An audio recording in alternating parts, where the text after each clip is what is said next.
I think I've always embraced the tenets of red pill, in the sense that of being a, it's not red pill, but being a feminine woman, being submissive and cooperative and things like that.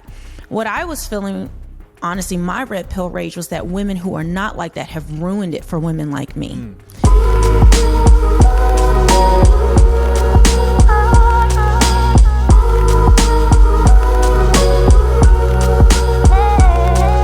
Yo, what's up, YouTube? My name is Chisha Zed.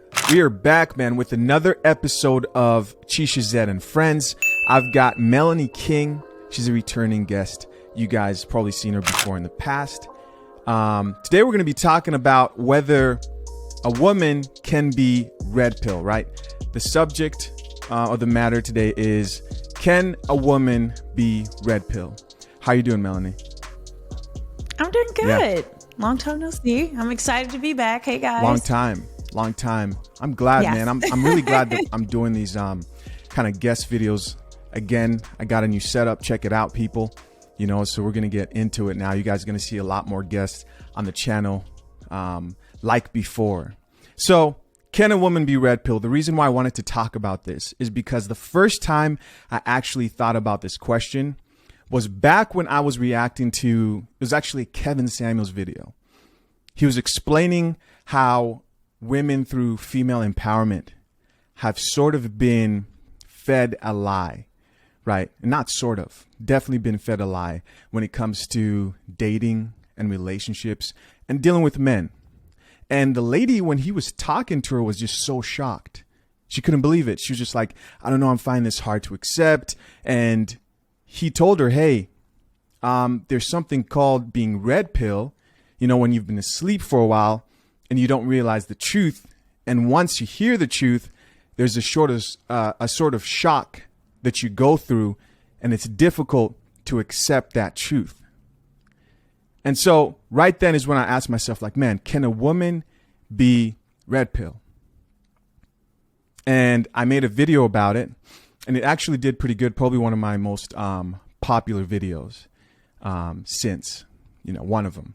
So I want to ask you the same question, because I know you are sort of in a space.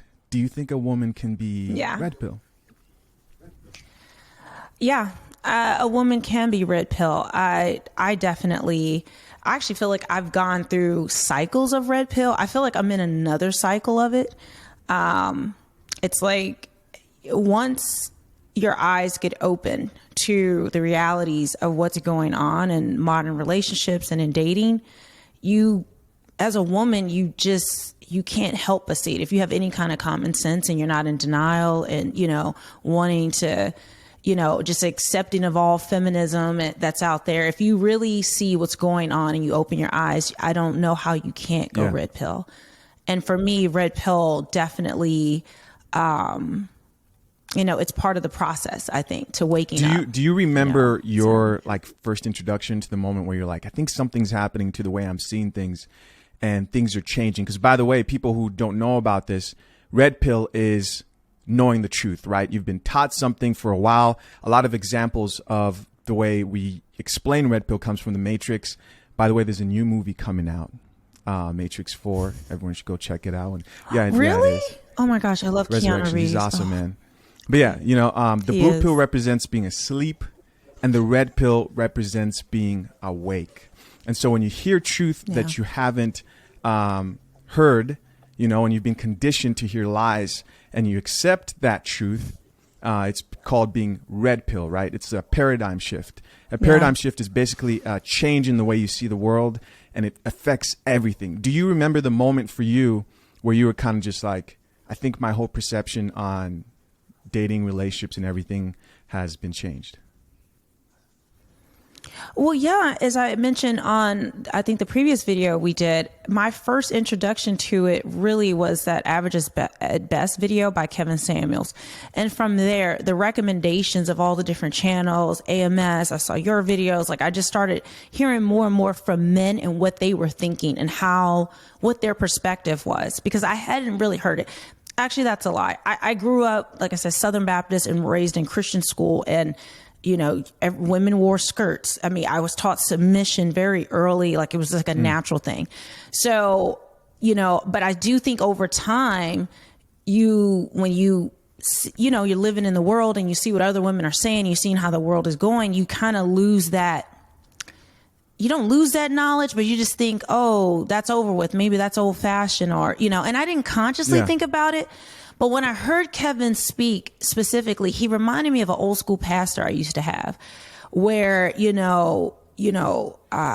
just call things out from the pulpit. And, if a woman was out of line, he would just call her out right from the pulpit. No, in front of everybody. Straight, no chaser. And she get disciplined. People will be disciplined in church.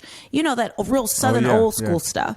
And so, right. And so it was like the whole community of the church would just discipline her or discipline a man who was out of pocket, but specifically women.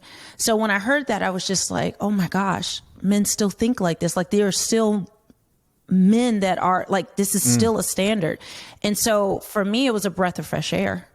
Because if you are a woman who was raised that way, the majority of women in the U.S. and the West have not been raised that way. So you kind of feel like you're on an island by yourself. Did you go through we have that whole like red pill rage, RP rage.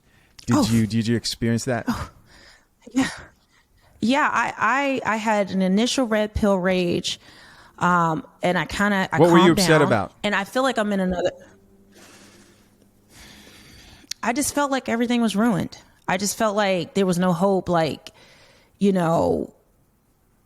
just felt like things are too far gone. What have women done? Like, it just was, I just started hating, like, women, not hating women, but I hated like the behaviors, how we got to this place. And it was just so disappointing. And I just felt honestly just hopeless. And I feel like a lot of men feel that way. It's a hopelessness. There's a hurt. And I felt that way. Like, do you think like maybe when people hear the truth, they're more upset at the lies that have been fed to them more than they are, their actual situations, maybe even more upset at themselves. Like, why did I believe these things about myself? I know for me, that was the case a lot of times. Like, you end up realizing that, hey, I've been this nice guy. I've been this guy who's been very emotional, right? Been in my feminine energy when I was younger and starting out to date, and being raised up around my mom. You don't really look. Okay, so my dad raised me up for probably the majority of my life with my mom, but there were 7 years, very crucial years, where I didn't have a father figure, right? Looking back, I was like, man, those were so pivotal, right? And I was upset because all I could see when I look back were all the mistakes of me embracing these feminine characteristics, the lack of drive, right, that a man's supposed to have, the lack of emotional self-control, all those things, and being fed these lies of like, hey, you don't have to embrace your masculinity. It's actually wrong. Instead of embracing it, learning how to control it and using it to benefit your life for the better. That's what I figure out a lot of times. Like, I was angry about at that moment. How long did that last? What happened after that with your kind of rage? Well, it lasted for me initially for like a month. And like you said, for me, I don't think I've ever had a moment where, like, because I was raised a certain way, and my parents been married 43 years, and because I was raised a certain way, I was angry.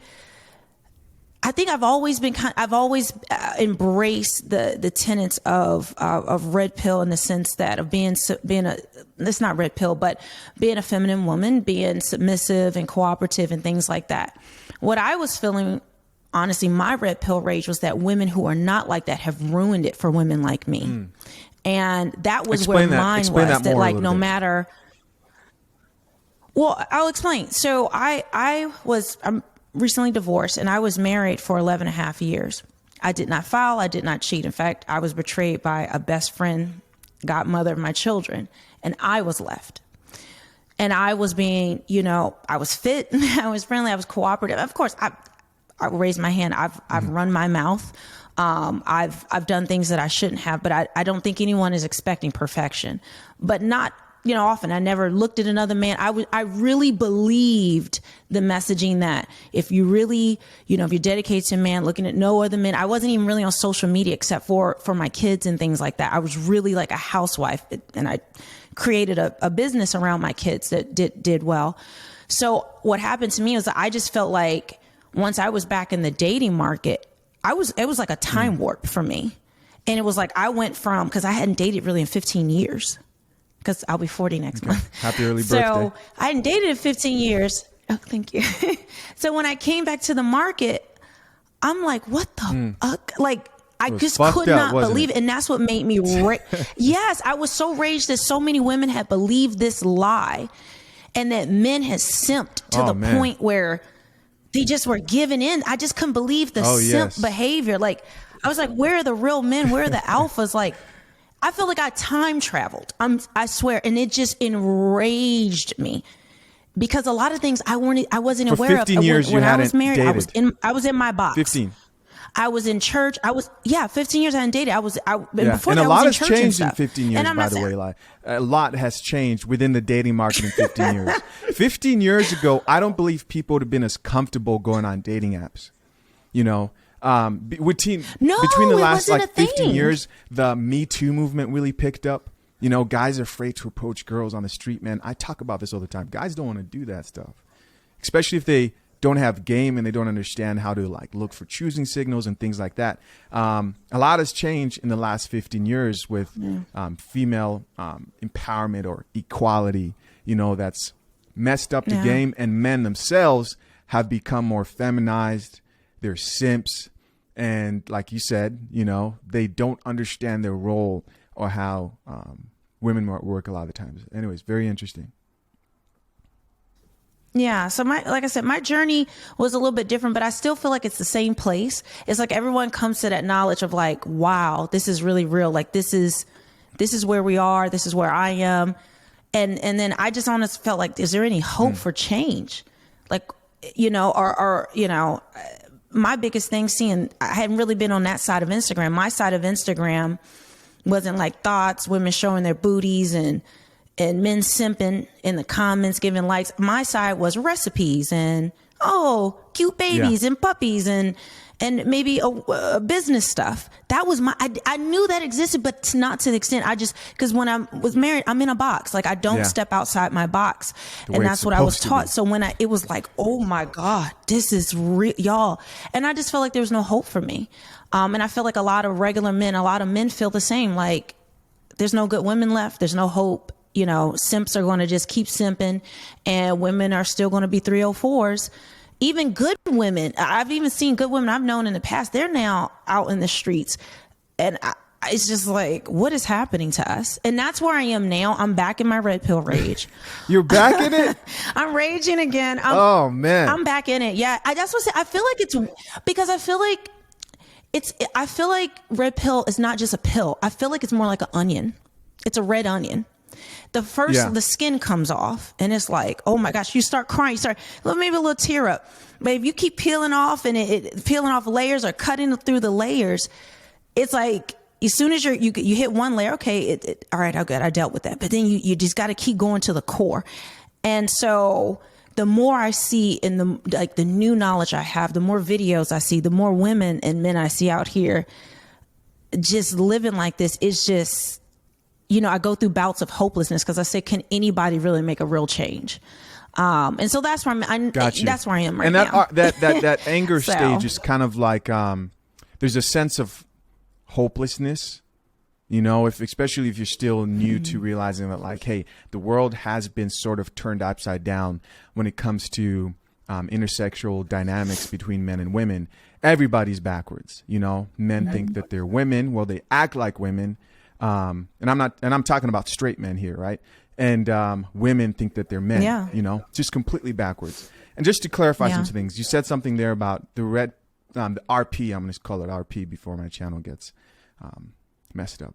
No problem. No, I started it. Red onion. I'm going to start calling it those red onions. Yeah, the red pill thing, man, that's just like a placement holder for an idea, right? So there's no actual pill. as we all know. It's just a placement. So yes, it could be an onion. They could have picked an onion at the end of the day. But I wanted to touch on something real quick, because a lot of guys would say, well, a woman can't be RP, and I just want to address that real quick. I believe Rollo Tomasi said it the right way. He said, all women are RP. Getting them to confess it is the problem, right? And what do I mean by that? Most women live by the truth, right? RP just means the truth about human nature, female and women intersexual dynamics. Meaning most women, they practice hypergamy. That's a part of the RP. They can say that, hey, I'm not hypergamous, but when you ask them what do they look for in a man, they'll describe a man who is of a higher class, whether it's financially, whether it's in his physique, or whatever. They practice hypergamy. And they practice a lot of the things we talk about within the RP space. But getting them to admit it is the problem, because they also have to admit that women go after men who exude masculine energy, who are leaders. That's where they have the problem. They're like, well, why can't we be partners? But when it comes to actually living out the RP, women practice it more than men do.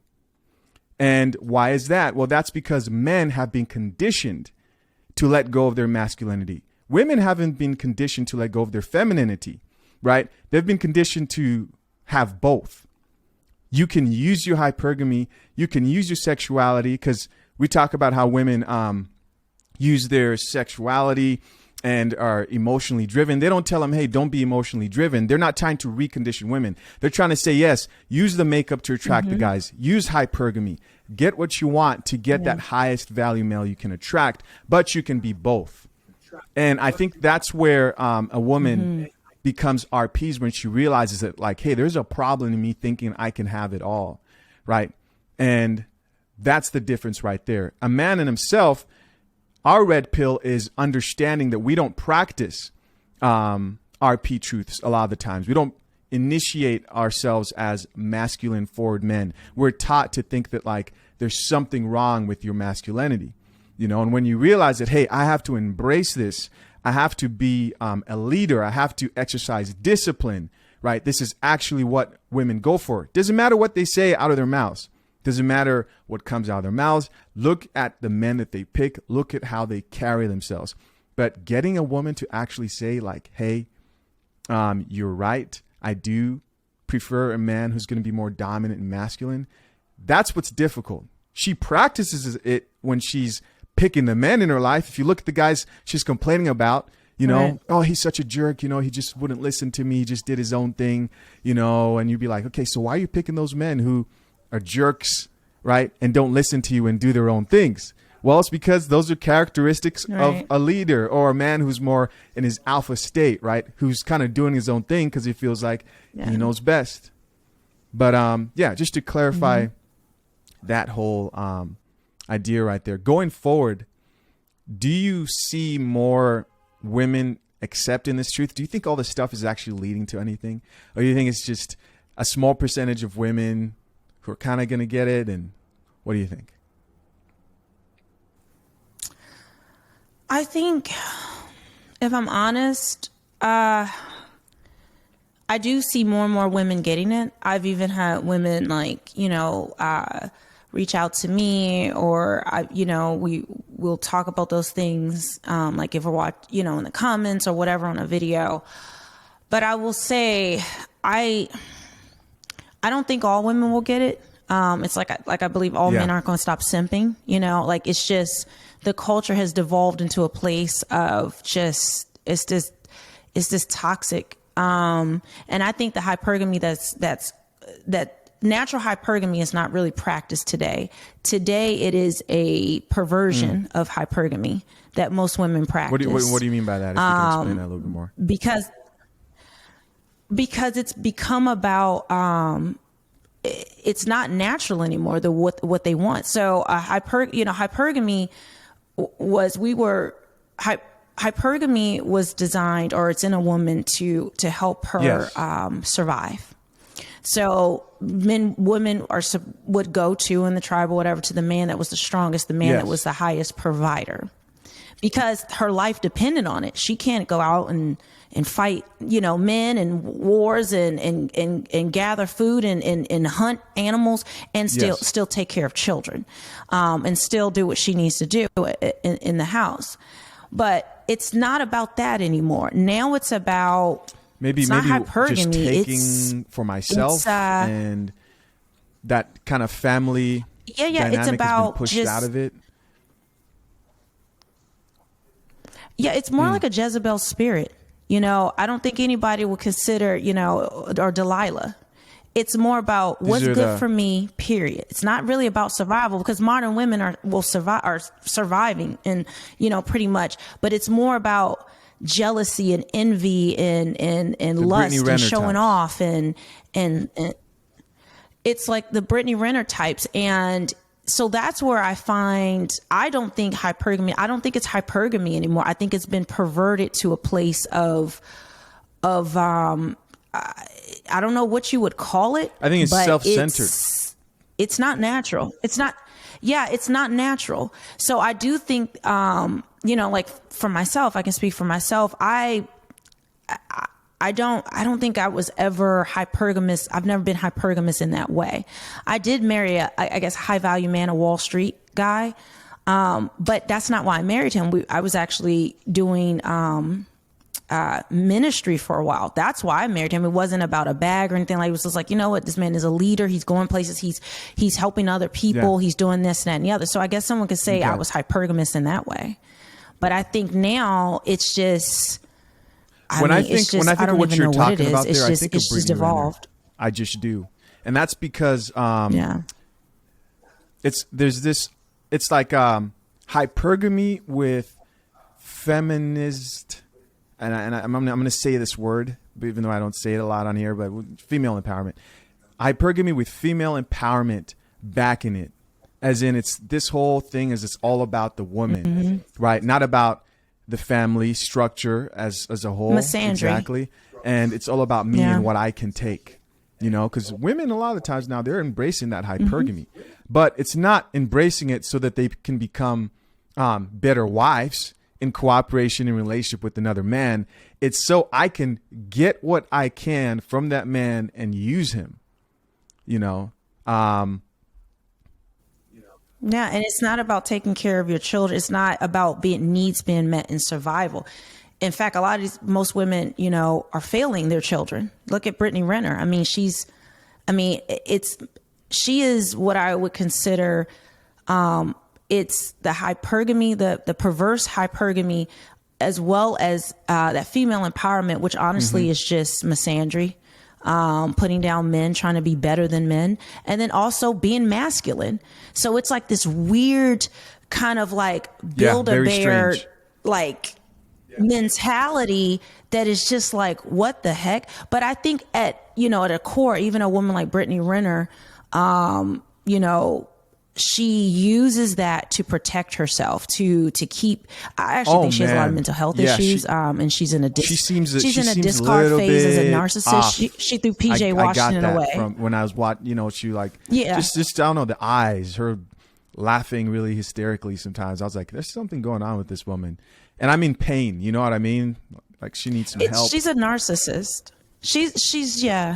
I can't diagnose her, but from all the things I've studied, she seems to be she was in a discard phase, as a narcissist. And so she got what she wanted from PJ Washington. This is what men need to watch out for.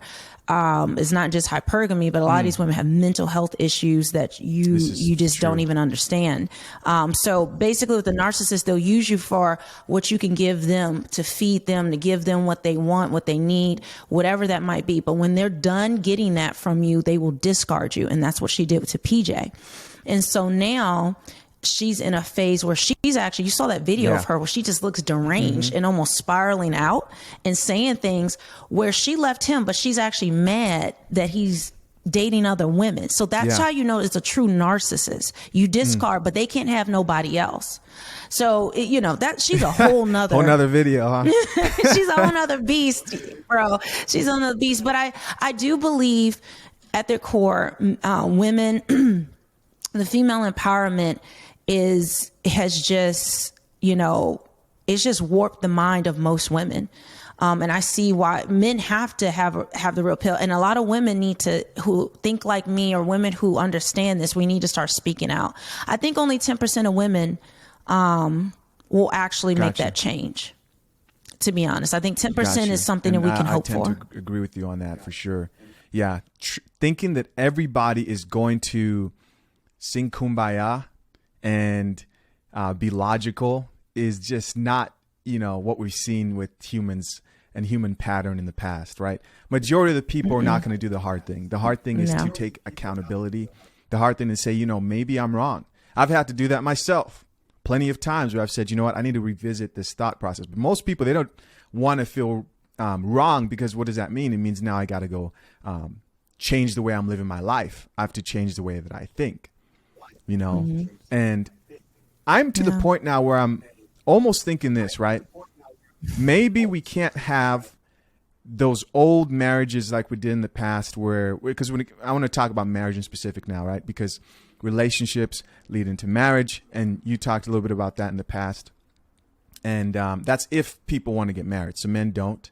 I talk about how I personally won't sign papers if I do, but probably will get married. But I want to talk about the potential of just how this can better people's lives, but it not be a fix-it-all solution, right?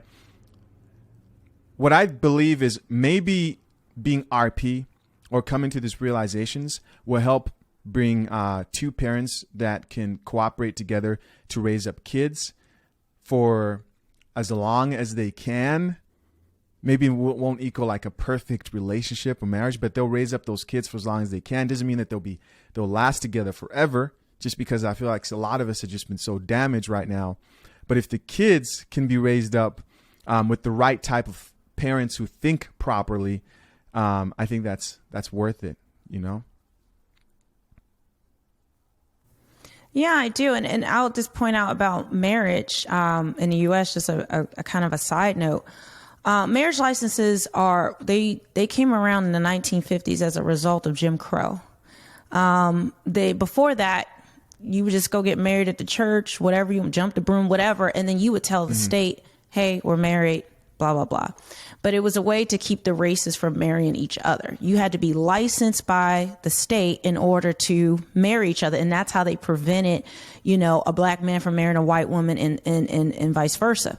So, and if you think about it, a marriage license is an open-ended contract. There's no terms. There's no anything. It's just you sign your name. And there's nothing in life that you would sign your name to with no stipulations, without some structure around it.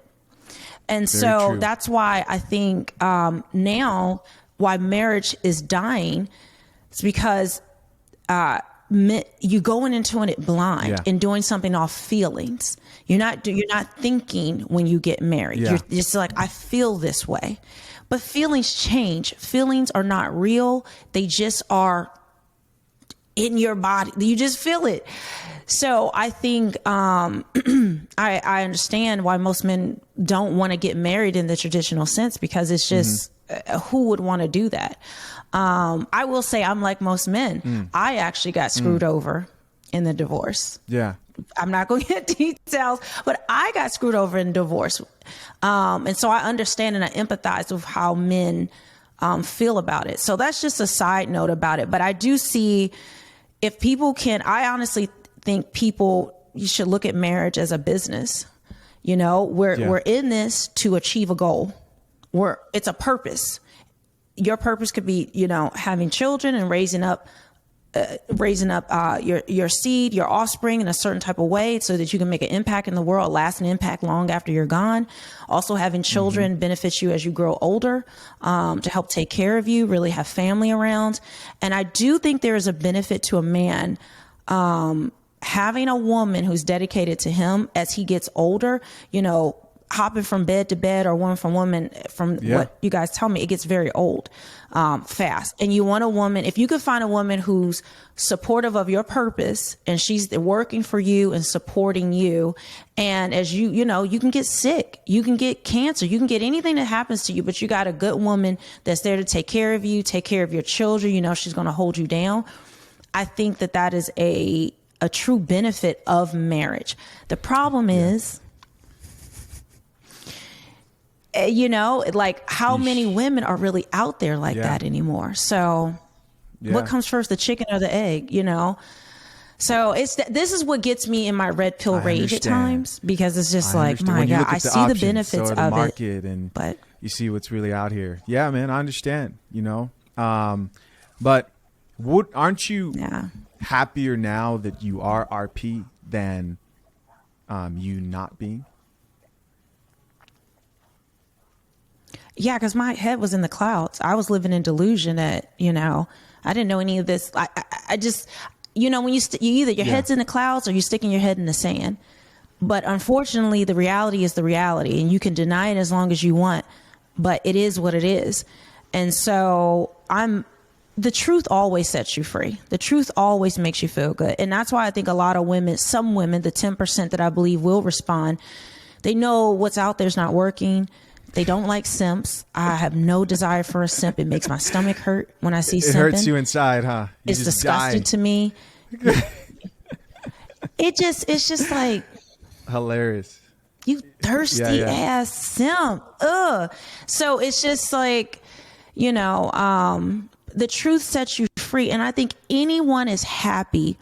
The truth can hurt at first. You're in denial. You just go through your rage. But once the truth settles, it is better to live in truth. It's better to live in reality. And honestly, being a feminine woman and embracing that is your truth. That's who you should be at your core. And that's why so many women are just like, I feel like my mind is set free at this point. Like, I don't have to be this way. I don't have to live like this. I don't have to have this type of thinking. I don't have to listen to other women and the people pandering to me all these years. Because a lot of women are so unhappy. The modern woman is unhappy. She is not happy. She's happy for a brief moment because she got something or something went her way, but she has no peace. And I think truth in the red pill brings you peace. It's almost like you're like a Jedi mind control. Like you like, look at they're all over, man. You could be in the grocery store. You could be in the grocery store walking around and you see dynamics between like a man and a woman, and you're just like, oh man, bruh, like you're doing it all wrong. Like you need to be set free. We're like exactly, man. You know, but you do feel like you do feel as though you are on a higher plane though than with the perception. Rest of the people. Yes. So I think that's empowering. Yeah, and I feel like our community is tight. There's the men in it are tight, and then the women are coming in and really wanting to support men that are pioneering this effort and really trying to, you know, school other women. Like that's my goal. And I feel tighter today with some of the women I've met than any of the friendships I've ever had. I wanted to say something there. You know, talking about the RP, right? Just last final point here. Yeah. I remember recently I've been really intentional about not making the RP a moral thing, not to make it a moral issue at all. Because a lot of people will come into this space and say like, oh, the RP is bad or it's good. And it's neither bad or good, right? It's truth. It is what it is. It's not bad or good. It's truth. For example, right? The RP is like fire. I've heard this example before. You can either use it to cook your food, warm yourself, or you can burn your house down. All right. There are a lot of people out here like yourself and myself who realize that like, hey, this dating market and how things are working are fucked up. And then they said, you know what? Fuck this. I'm out of this shit. I don't want to deal with it. I'm angry. And they didn't go better their lives. And that's this sort of like burn your house down type. These are the angry guys that you see on there who are like, I don't want any woman. I just want to be left alone. They're all selfish and ungrateful, right? They've chosen to be these kind of like apocalyptic. The end is coming. These women are terrible. And then there's women out there who see the same thing and they're just like, you know what? I'm just going to do what I want, take what I want. I don't care about anybody else. F this, oh men are dogs. And it's up to you how, when you realize what the RP is all about, what you do with it. What I hope you do with it is you better your life, right? I hope that you apply the principles of, hey, you know what? If I go and actually improve myself as a man and as a woman, my life will become better. I'll get down and actually work on myself physically. I will lose that weight, right? I'll get there and I'll start working on my personality traits that I think need help, men and women. And so, again, it could go either way with this stuff, because the truth is the truth, like you said. And it's up to the individual themselves to decide whether they're going to use that fire to help them live a more comfortable, better life, or to burn everything around them down. But there is hope, right? You do have choice in this whole thing. But appreciate you so much for coming back on another episode of Chisha Zed and Friends. Hey guys, if you guys enjoyed this video, do me a favor, hit that like button, man. Give the channel some likes. Also, let us know what you thought of the content down below. If you agree, let us know why. Even if you disagree, let us know why, man. If you hate the video, hit the dislike button too. It's whatever. Until next time, I'm out, guys. Peace.